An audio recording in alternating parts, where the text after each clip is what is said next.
படகை ஆரம்பித்த உடனே, வாழ்க்கை பயணத்தை துவங்கின உடனே பிரச்சனை ஆரம்பிச்சு. வாழ்க்கை ஆரம்பிச்ச நாளது இன்னைக்கு வரைக்கும் பிரச்சனை தான். கஷ்டத்துக்கு முடிவில்லை, பிரச்சனைக்கு முடிவில்லை, வியாதிக்கு முடிவில்லை, சஞ்சலத்துக்கு முடிவில்லை. ஆனால் ஒன்று நீ மறந்து போகாதே, உன் படகில் கர்த்தராகிய இயேசு உண்டு. அவர் நித்திரை செய்து கொண்டிருக்கிறார். அவரை தட்டி எழுப்பு. அவர் கொந்தளிப்பை அடக்குவார், அதட்டுவார். ஹல்லேலூயா. காற்றே, கடலே, இறையாதே, அமைதலாயிரு என்று சொல்லுவார். அவரை தட்டி எழுப்பு. அவர் உன் படகை ஓட்டி செல்லட்டும். அவர் படகின் பின்னணியத்தில் அல்ல, முன்னணியத்தில் இருப்பாராக. அவர் உன்னை நடத்துவாராக. அவர் உன் குடும்பத்தை நடத்துவாராக. நம் தலைமுறையை தேவன் நடத்துவாராக. நம் சபை கர்த்தர் நடத்துவாராக. அப்பொழுது கொந்தளிப்பெல்லாம் கர்த்தர் அதட்டி போடுவார். கர்த்தர் பார்த்துக் கொள்வார்.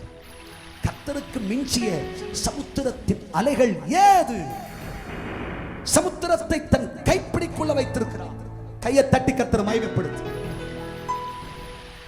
ஆமென். விசுவாசிக்கிறீர்களா? ஆகவே சமுத்திரம் நமக்கு எதிராய் வருகிற எப்பேற்பட்ட பிரச்சனையாய் இருந்தாலும் அவை எல்லாவற்றையும் தெய்வம் அடக்கி போடுவார். நீயோ வெட்டாந்தரையில் நடப்பது போல் நடந்து போவாய்.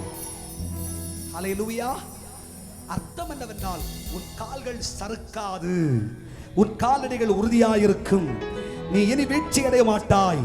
நீ விழுந்து போவதில்லை. இனி விழமாட்டாய். கர்த்தர் நிறுத்தினதுதான். ஆமென் சொல்லுங்க. எல்லாரும் உன் அழிவை தேடிக்கொண்டிருக்கிறார்கள். நீ வீழ்ச்சி அடைந்து போவாய் என்று எதிர்பார்க்கிறார்கள். நடக்காது. கர்த்தர் உன்னை கன்மலையின் மேல் வச்சிருக்கிறார். கன்மலையின் மேல் வச்சிருக்கிறார். கன்மலையின் மேல் கட்டப்பட்ட வீடு பெருவெள்ளத்திற்கு பெரும் புயலுக்கும் நீ அசைக்கப்படுவதில்லை. கைகளை தட்டி, கர்த்தாவே தேவர்களில்